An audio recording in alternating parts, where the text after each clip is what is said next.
So welcome to the Principal Dashboard, and this is going to be your tour of the ultimate Principal Dashboard and how to use the file. This file works only in Google Sheets. It's not going to work in Excel, so you will need a Google account in order to use this to its fullest. So the first thing you'll do is make a copy to your Google Drive by clicking on the PDF that came with your purchase. It's going to force a copy, and it's also going to tell you that there is an app script, and that is something that I put in there in order to sync your Google Calendar appointments. So just continue with make a copy. So this is the dashboard, and the tab on the bottom says Dash.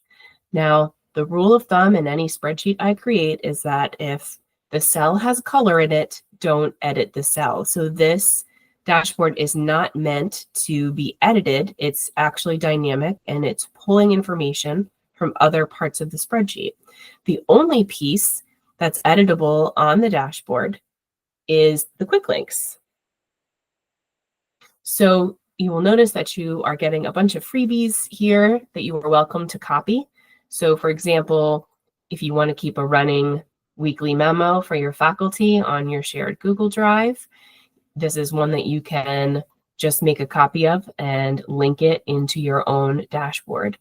There's a teacher resource hub freebie, and this I used on a shared Google Drive with my teachers, and then I would link all the important documents that they needed at their fingertips, and they could just pull this up and then they would all be present for them.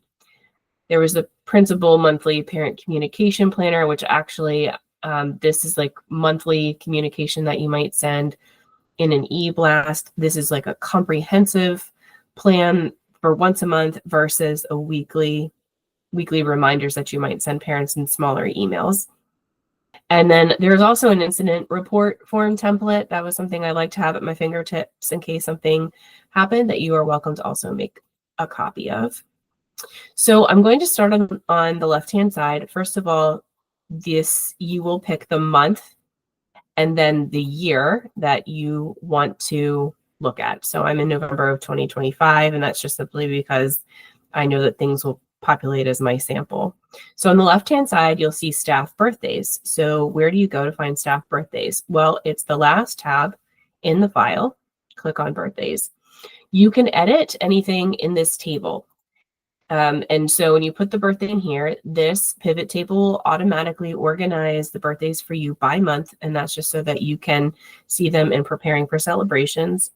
And on the dashboard, any birthday that within that month, and it doesn't matter what year you put in, they will show up just if they're within that month, will show up here in staff birthdays.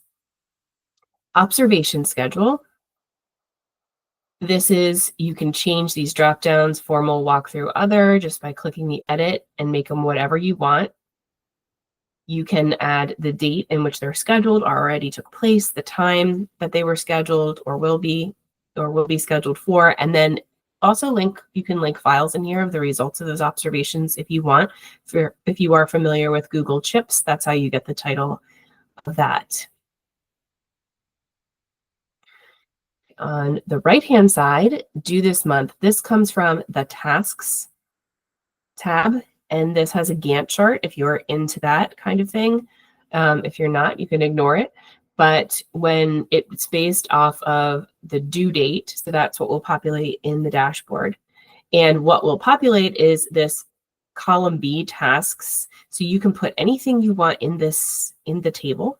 The notes are just simply your personal notes to expand upon what's in the task title. I would keep these short because there's only so much space in the dashboard.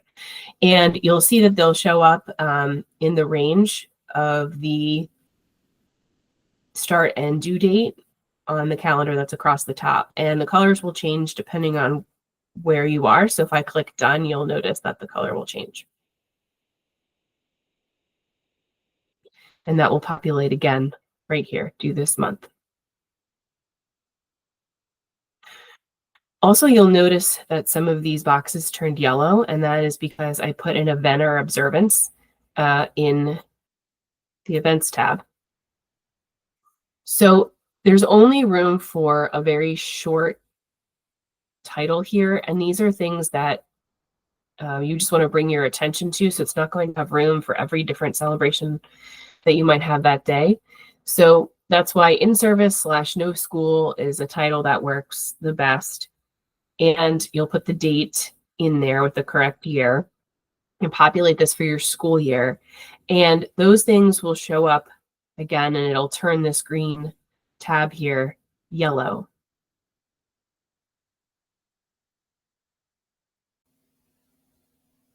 Next, we're going to look at the appointments tab, and this will populate up to 4 appointments a day on the dashboard. You can manually enter these, or you can actually sync your Google Calendar at the top by putting in your Google Calendar ID and then hitting sync calendar. However, this is a script that's running on Google, so I'll show you in a minute how you give Google permission to do this, and it could depend on the permissions that your school district has set, so that could get in the way of syncing your calendar. So now we're going to look at how to make sure that the script is running for your Google Calendar if you choose to sync it. So when you open the document, hit copy document, you have to give it permission to run the script. So you're going to make the copy anyway. And once you put in your Google ID, then you're going to hit sync calendar. And you'll see that it's running the script, and then it says authorization required, and hit OK. And it's going to take a little bit to load. Unfortunately, I couldn't screen capture the permissions, the full permissions, but it will ask you to log into your Google account and to give it permission. And in my experience, sometimes this doesn't always work the first time. So I encourage you to try it twice. And if it doesn't work, it could be that your school district has settings in which it doesn't permit you to run these kind of scripts, in which case you can certainly use this to manually input everything. Of course, it just means you're inputting it probably in a calendar and then again on your dashboard. The last tab we'll look at is today, and that is a summary of exactly what's happening on any given day based on the information you put in the other tabs. So the only thing you should change on here, you'll notice these are all gray, so you shouldn't change them. That is the date.